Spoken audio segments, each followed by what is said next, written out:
My dear audience, yep, there is one. Thank you for the beautiful film. I love this kind of blending of real life and theater, like you see in some of Almodovar's films, and especially in the opening night by Cassavetes. And now I love this Yellow Letters by you. But what I wanted to ask you, are you a tyrant on set, or do you take suggestions from the actors and the people around you, like Aziz did in this play within the movie? The question is... I would add a third version, the seducer. No, I think, you know, the art is always to make the other person feel as if it's their own idea. So what I do is really, when I want them to do something, I ask questions, suggestive questions, and then they come up with that idea, and I say, this is a great idea. Seducer. I'm not sure how often you have been asked this question, but was there actually ever a point when you conceived the film the other way around? German-speaking German actors, but Turkey playing Germany. You're the first one to ask this. Really? Yes. Yeah, I did think about that. I even thought about making my new film in Turkey, only speaking German, only with Germans. But there is no such German life in Germany as it is the other way around. Yeah. So, for those of you who haven't been to Germany, there's a big Turkish community, and it has grown over the past few years, ever since the political turmoil in Turkey has gotten sharp and sharper, and therefore there is a big diaspora, and there's a big community who's living in exile. Also a very academic community. In the beginning it used to be mainly workers and, you know, working class people who came to Germany, but now it's a lot of doctors and, you know, scientists and artists. So yeah, it's interesting to see how the brain drain is continuing in Turkey.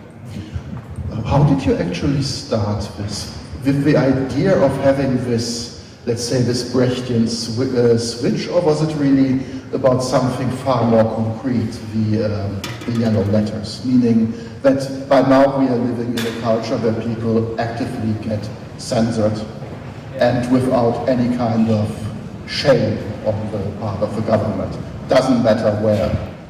Yeah, when we started this screenplay in 2021, back then, Trump had not been re-elected. Life in Turkey is super improvised.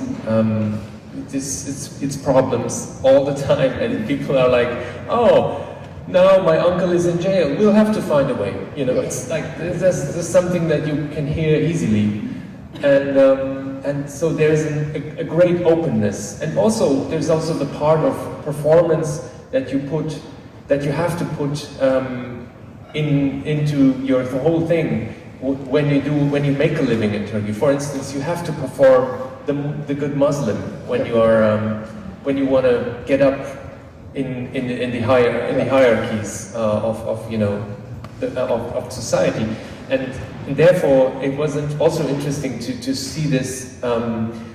Actors, they come off stage, they cannot act on their stage, but they now have to act in everyday life. That was one of the ideas. Another very important aspect to that is being a good patriot.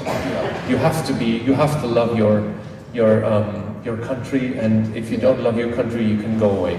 So it's these kind of performances that we were also trying to show here.